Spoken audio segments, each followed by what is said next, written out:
తాకట్లో ఉన్న మీ బంగారాన్ని విడిపించి ఆ రోజు ఆన్లైన్ రేటుకి కొంటాం. Sharma gold company. నమస్కారం, వెల్కమ్ టు సుమన్ టీవీ. నేను గీతాంజలి. ప్రస్తుతం మనతో పాటు భారతీ శంకరపీఠం వ్యవస్థాపకులు, ప్రముఖ ఆధ్యాత్మికవేత్త, బ్రహ్మశ్రీ అన్నవరపు తిరుపతి మూర్తి అవధాని గురువు గారు ఉన్నారు. వారితో మాట్లాడదాం. గురుగారు నమస్కారం అండి. ఓం శ్రీ మహాగణాధిపతయే నమః. గురుగారు, కొన్ని ధర్మ సందేహాలు మనకి కామెంట్స్ లో కొంతమంది అడుగుతూ ఉంటారు. ఆ ప్రశ్నలకి మీ సమాధానం. అందులో ముఖ్యంగా అడిగింది రుద్రాభిషేకం జరిపిస్తూ ఉంటారు చాలా మంది, వివిధ సందర్భాల్లో వివిధ స్థలాల్లో చేస్తూ ఉంటారు. అసలు ఈ రుద్రాభిషేకానికి మూలం ఏంటండి? ఎప్పటి నుంచి ప్రారంభమైంది? అసలు ఎవరెవరు చేయొచ్చు? ఎక్కడ చేయాలి? చేయడం వల్ల కలిగేటువంటి ఫలితాలు ఏమిటి? వీటి గురించి వివరించండి. శివం శాంతం జగన్నాథం లోకానుగ్రహకారకం శివమేకం పరం వందే శికారాయ నమో నమః. రుద్రం, దానికి మూలం ఏమిటంటే అమ్మా, మనిషి జీవితాన్ని నడిపించేటువంటి గ్రహాలు, మనిషి జీవితానికి చూపించేటువంటి దిక్కులు, మనిషి జీవితానికి జన్మతహాగా ఉండేటువంటి నక్షత్రాలు, అలానే మనిషి జీవితానికి లగ్నం ఏదైతే ప్రతిపాదిస్తుందో ఆ లగ్న ప్రభావం, రాశి విధానం, పాద విధానం, అలానే భూత ప్రేత పిశాచ బద్ధ బ్రహ్మరాక్షస యక్ష యమదూత శాకిని ఢాకిని హాకిని సర్పశం చెప్పి అనేక రకాలుగా దుష్ట గమనాలు మనం చూస్తూ ఉంటాం. దాని యొక్క ప్రభావం, అలాగే గర్భస్రావాలు అవుతూ ఉంటాయి కొంతమందికి. దాన్ని మనం భ్రూణహత్య అని అంటుంటాం. ఈ గర్భస్రావాలు అవ్వటం ఒకటి, భ్రూణహత్య అంటే అభాషణ చేయించేస్తూ ఉంటారు కొంతమంది. ఈ బ్రహ్మహత్య, భ్రూణహత్య, వీరహత్య అని 3 రకాల దోషాలు అవి ఆపాదిస్తూ ఉంటాయి ప్రతి మనిషికి. అలాగే ఎదుగుదాము అనుకున్న ప్రతిసారి చివరి వరకు వెళ్ళి అక్కడ కారణం తెలియకుండా ఆగిపోతూ ఉంటాం. మనం ఎవరికైనా ఏ కారణం చేసినా ఉపకారం చేస్తే ఖచ్చితంగా మనకు అపకారమే ఎదురవుతుంది. ఉపకారం మాత్రం పొరపాటు కూడా ఇవ్వరు. ఇలా ఉద్యోగం కావచ్చు, మన వెనకాల వచ్చిన వాళ్ళందరూ ముందుకెళ్తుంటే మనం అక్కడే స్థిరంగా ఉండిపోయి ఎదగలేక ఉండలేక ఏది చేసినప్పటికీ కూడా అర్థం లేకుండా అనర్థానికి మూలమైపోతుంటుంది. ఆటంకం ప్రతి విషయంలోనూ, ఏడుపులు, ఏది చేద్దాము అన్నా మన వాళ్ళే వెనక్కి లాగటం. ఒకవేళ ఏదైనా మనం చేసే ప్రయత్నం చేస్తున్నామంటే వీడు చేసేయాలని చెప్పి ఆ మనిషిని కించపరచటం, నీరసించి చేయటం. ఇలా మనిషి ఎదగటానికి ఎన్ని కారణాలు ఉంటాయో అలానే మనిషి దిగజార్చడానికి అంతకు మించి ఉంటాయండి. ఈ అన్ని కారణాల నుంచి కూడా పూర్తిగా ఒక మనిషిని ఆ ఊబిలో కూరుకుపోయినటువంటి మనిషిని అలా తీసుకొని అలా ఒడ్డు మీద పెట్టేటువంటిది రుద్రం. ఇంకా నేను జాగ్రత్తగా చెప్పుకుంటూ పోతే ప్రతి ఒక్కటి చెప్పుకుంటా మనకు కనీసం ఇక్కడ కూర్చొని 8 గంటలు చెప్పుకున్నా కంటిన్యూగా నమశివాయ అనేటువంటి 5 అక్షరాల్లో నా అనేటువంటి అక్షరానికి అక్షరంలో 1000 వంతు కూడా కదండి మనం చెప్పుకునేది. 8 గంటలు కంటిన్యూ కూర్చొని చెప్పుకుంటే అంత ఉంటుంది. ఇంకా చెప్పాల్సింది క్లుప్తంగా చెప్పుకోవాలనుకుంటే ఇప్పుడు మనం ఏవైతే చెప్పుకుంటూ వచ్చామో అర్థం అనర్థం మనిషి జీవితంలో 2 ఉన్నాయి. ఒకటి ఎండింగ్, ఒకటి టర్నింగ్. టర్నింగ్ వస్తుంది అనుకున్న ప్రతిసారి ఎండ్ అయిపోతుంటుంది ఏదో కారణం చేత. వాళ్ళు పడేటువంటి మానసిక ఆవేదన, భార్యాభర్తల సమస్యలు కావచ్చు, కుటుంబ తలకాయ నొప్పులు కావచ్చు, ఏవైనా సరే ఇది సమస్య అనేటువంటి 3 అక్షరాలు దేనికి ఆపాదిస్తుందో వాటిలన్నిట్ల నుంచి పరిపూర్ణంగా తీసుకొచ్చి బయట కూర్చోబెట్టేటువంటి రుద్రం. రుద్రము అనేటువంటి ఒక్క మాటకి యావత్తు వంశం మొత్తానికి కూడా భద్రతగా గొడుగు వలె రక్షణ ఇచ్చేటువంటిది అని ఒకటి చెప్పవచ్చమ్మా రుద్రం. దీంట్లో మనిషి చనిపోయినప్పుడు 12వ రోజు చేస్తారు. అలాగే ఇంట్లో గృహప్రవేశం జరిగినా ఏం జరిగినా మనిషి చేస్తూ ఉంటారు. ఇది నిత్య నైమిత్తికం ఉంటారమ్మా. అంటే ఇప్పుడు ఇంట్లో మనిషి ఎవరైనా చనిపోయిన తర్వాత 12వ రోజు కార్యక్రమాలు అయితే 13వ రోజు నాడు రుద్రాభిషేకం చేస్తారు. ఎందుకు చేస్తారు అంటే ఆ ఈశ్వరుడు యొక్క అనుగ్రహముతో మరల అనేటువంటి పదం అక్కడ రావద్దు. అశుభంగా జరిగినటువంటిది మృతి అనేటువంటిది ఏదైతే జరిగిందో ఆ మృతి ప్రభావంగా చేసేటువంటి రుద్రార్చన మరలా రావద్దు అని అక్కడ చేస్తారు. ఏదైనా గృహప్రవేశం వివాహం, వ్రతం, పుట్టినరోజు ఇటువంటివి ఏదైనా వచ్చినప్పుడు మరలా అది రావాలి అనేటువంటి విషయంలో ఒక సంకల్పంతో ఆ అభిషేకం ఉంటుందమ్మా. ఇలా సందర్భాల్లో ఉంటుంది. కానీ ఎవరెవరు చేయొచ్చు అని కూడా ఒక ప్రశ్న గురువు గారు. ఎందుకంటే వీళ్ళు మాత్రమే చేయాలి, వీళ్ళు మాత్రమే అర్హులు అంటూ ఉంటుందా అసలు రుద్రాభిషేకానికి? దేవాలయంలో జ్యోతిర్లింగాలతో ఎవరైనా చేయొచ్చమ్మా.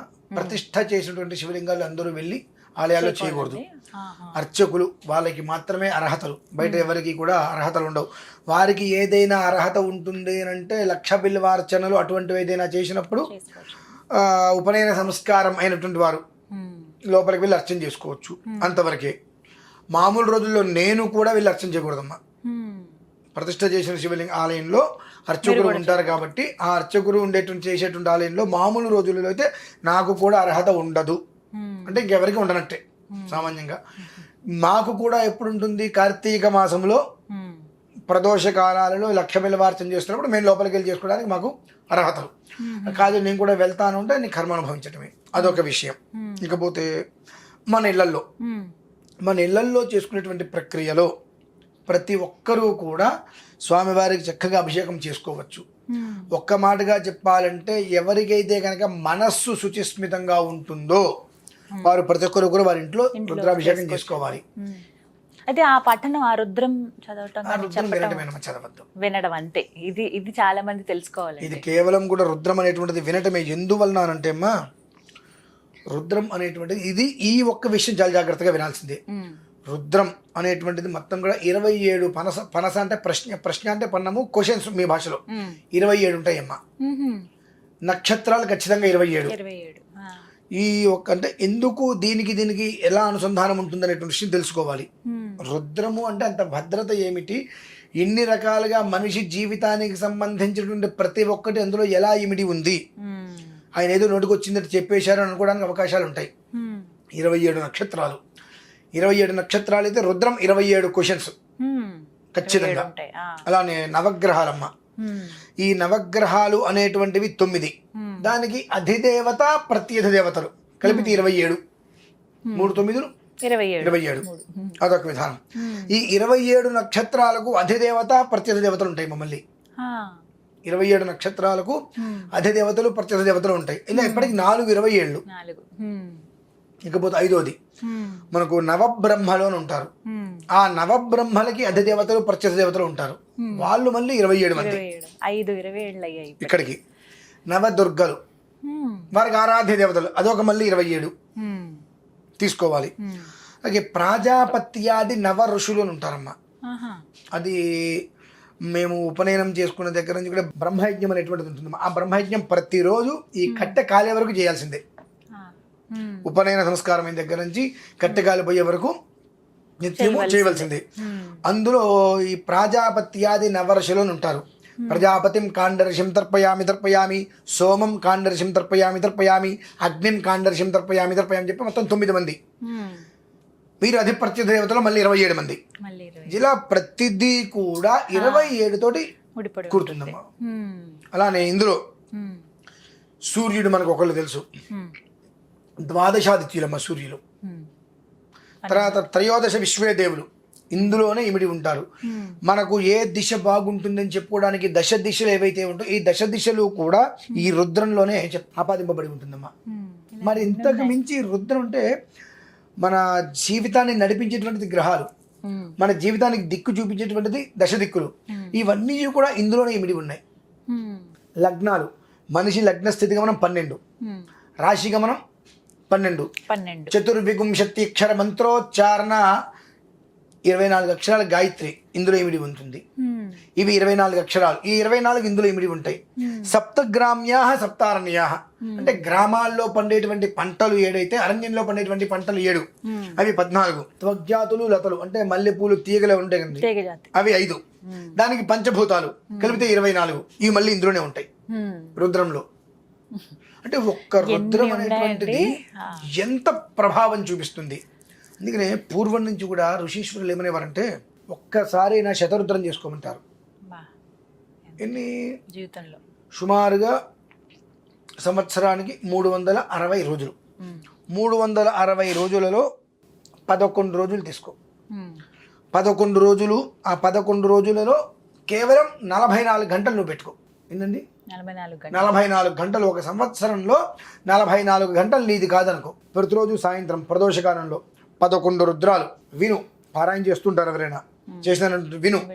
11 రోజులు అంటే 122 రుద్రాలమ్మ. శతరుద్రము అంటే 122 రుద్రాలు. శతరుద్రము అంటే 9 సంవత్సరాల 15 రోజుల పాటు నీ జీవితానికి రక్షక కవచం వలె నిలుస్తుందమ్మా.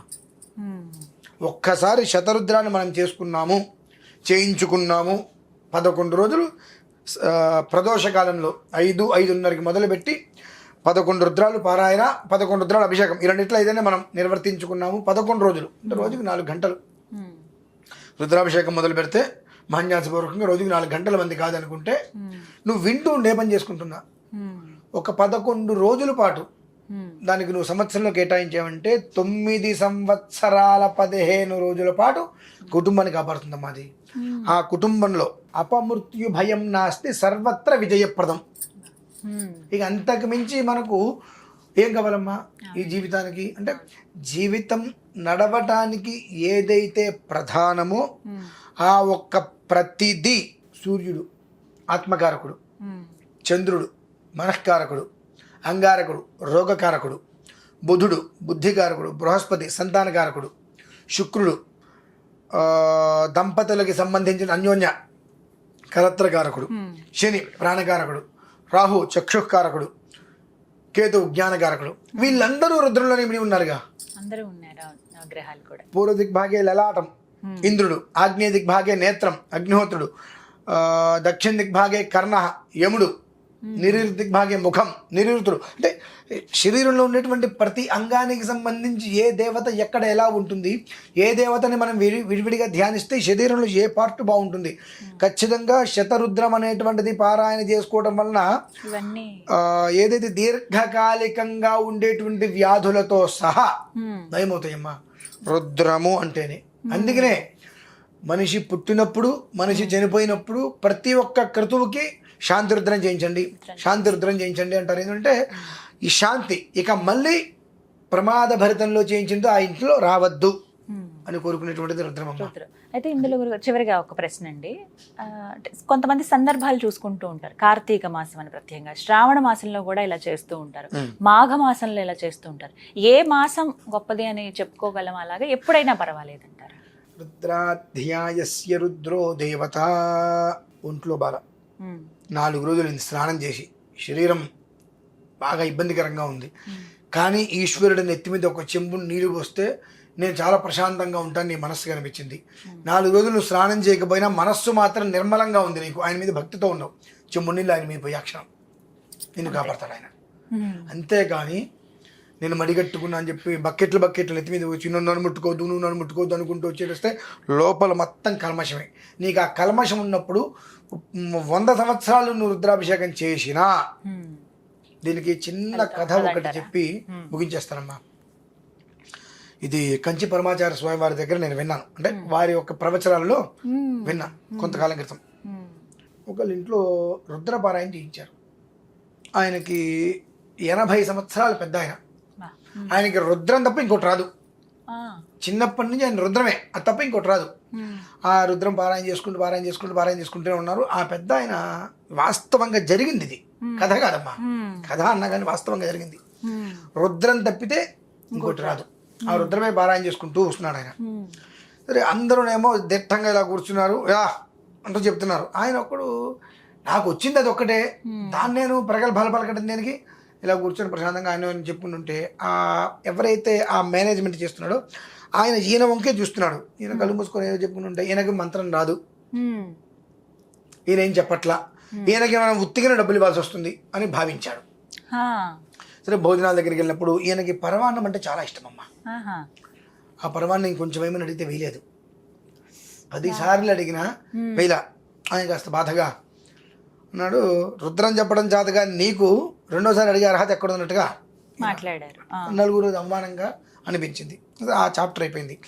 ఈయన మనవడికి ఉపనయనం చేశారమ్మా. ఈ ఉపనయన సంస్కారం అప్పుడు పరమాచార్య స్వామి వారి దగ్గరికి వెళ్ళి ఆయనతోటి ఏదో చెప్పుతుంటే ఆయన దగ్గరికి రానిలేదు. ఏంటంటే ఫలానా గ్రామంలో నువ్వు ఇట్లా సభ చేశావు, ఒక పెద్ద ఆయనకి రుద్రం తప్ప ఇంకేమీ రాదు.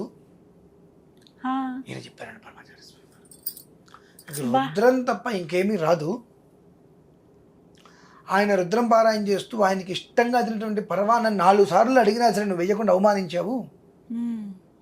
ఆయన్ని వెళ్ళి శరణ వేడికి వస్తే నేను నీకు మాట్లాడతా. అసలు వీరికి ఆ విషయం తెలియడం. ఉమ్. అక్కడ ఆయన చనిపోయాడు, మా బాధతో ఆయన చనిపోయారు అక్కడ. ఆ, అంటే ఏమిటి అంటే నువ్వు ఎక్కడ ఎలా ఏ రకంగా నువ్వు రుద్రాన్ని విన్నా చదివినా పారాయణ చేసినా పరమేశ్వరుడి దగ్గరికి నీ పేరు వెళ్ళిపోతుంది. అంతే. పరమేశ్వరుడి దగ్గరికి నీ పేరు వెళ్ళిపోతుంది. కానీ నిన్ను అవమానించినందుకు గాను ఆ కర్మంతా, అంటే ఇతనికి కర్మ ఉంది, ఎంతో కర్మ ఉంది, కొన్ని జన్మల నుంచి అతను చేసుకున్న కర్మ ఏదైతే ఉందో ఆ కర్మ మొత్తం అనుభవిస్తున్నాడు ఈ సంవత్సరం, ఈ జన్మ. ఆ కర్మ తీరకపోతే వచ్చే జన్మ కూడా అతను చాలా కడు పేదవాడిగానే జన్మిస్తాడు. కానీ జన్మించిన దగ్గర నుంచి కూడా అతను ఊహ తెలిసిన దగ్గర నుంచి రుద్రాన్ని పట్టుకుని వెళ్ళాడాడు. ఆ వేలాడి ఆ జన్మలో కూడా రుద్రంతో అతను ఉండి అవతల వ్యక్తి అవమానింపబడి ఈ వ్యక్తి కాలం చేశారు. ఆ జన్మ కృతం పాపాలని కూడా ఆ దెబ్బతో ఆయనకి వెళ్ళిపోయి మరుసటి జన్మ చక్కటి యోగ్యవంతంగా జన్మించడం ఆయన. అంటే జన్మ రాహిత్యము జన్మ యోగాలు అవన్నీ కూడా కేవలం రుద్రము వలనే సాధ్యం. నువ్వు ఇక్కడ రుద్రం వింటున్నావు రోజు అన్నా, రుద్రం పారాయణ చేస్తున్నావు అన్నా, నీ పేరు నీ రూపం నీ వర్ణం మొత్తం భగవంతుడి దగ్గరికి వెళ్ళిపోతుంది. నడిచే దేవుడు కదా పరమాచార్య. ఇది కొంతకాలం క్రితం విన్నా, ఎంత ఆనందం అనిపించింది మనస్సుకి. అది రుద్రం అంటే ఇదమ్మా. తెలుసుకోవాలి ప్రతి ఒక్కరు కూడా. వారి ఇంట్లో జీవితంలో ఒక్కసారైనా మీరు అన్నట్టుగా శతరుద్రం అది పెద్ద బ్రహ్మాండం కాదు, ఖర్చు కూడా కాదమ్మా, ఏదో పెద్ద ఖర్చు అనుకుంటా. మామూలుగా ఇప్పుడు ఇంట్లో ఏర్పాటు చేసుకోవాలనుకున్నాం అనుకోండి, ఇళ్లలో చేసుకోవచ్చుకున్నప్పుడు శుభ్రంగా ఆ 11 రోజులు 12 రోజులు ఇంట్లో ప్రశాంతంగా ఉండేటట్టయితే సాయంత్రం టైంలో రావడం, ప్రశాంతంగా కూర్చొని ఓం నమస్తే రుద్రమన్యవ ఉతో తైశవే నమః నమస్తే అస్తు ధర్మనే బాహుభ్యామతే నమః యాతైషు శివతమా శివం బభూవతే ధను శివాశరవ్యా యాతవతయా నో రుద్రం నృడయా యాతే రుద్ర శివాతునరఘోరా పాపకాశిని తయానస్తనువాశంతమయా గిరిశంతాభిచాకశీ యాంశం గిరిశంత హస్తే బిభర్ష్యస్తవే. చక్కగా అక్కడ కూర్చొని 2 గంటల సమయం పడుతుందమ్మా అభిషేకం చేయడానికి. 11 రుద్రాలు. దీనికి ముందు మహాన్యాసం 1 గంట సమయం పడుతుంది. అంటే మొదటి రోజు మహాన్యాసంతో చేయాలి. 11 రోజులు అనుకున్నప్పుడు మొదటి రోజు మహాన్యాసం చెప్పుకొని ఇక 11 రుద్రాలు అభిషేకం. ఏ రుద్రానికి ఆ రుద్రం స్వామివారికి ధూపదీప నైవేద్యాలు ఉంటాయి. ప్రతి ఇంట్లోనూ కూడా చేసుకోవడం ఏముందమ్మా. సాయంత్రం ఆఫీస్ నుంచి వచ్చేస్తే 5:30 కాకపోతే 6:30 కూర్చుంటారు. 8:30 బదులు 9:30 గుర్తుంటారు, గంట లేటుగా. 11 రోజులు జీవితంలో మనది కాదు, 11 నాలుగులు 44 గంటలు మనది కాదు అనుకుంటే తన జీవితం మొత్తం సంపూర్ణమయంగా అతని జన్మ అనేటువంటిది ఏ కారణం చేత భూమి మీదకి వచ్చి ఉన్నాడో ఆ ఒక్క కారణం నిర్విఘ్నంగా పూర్తవుతుందమ్మా.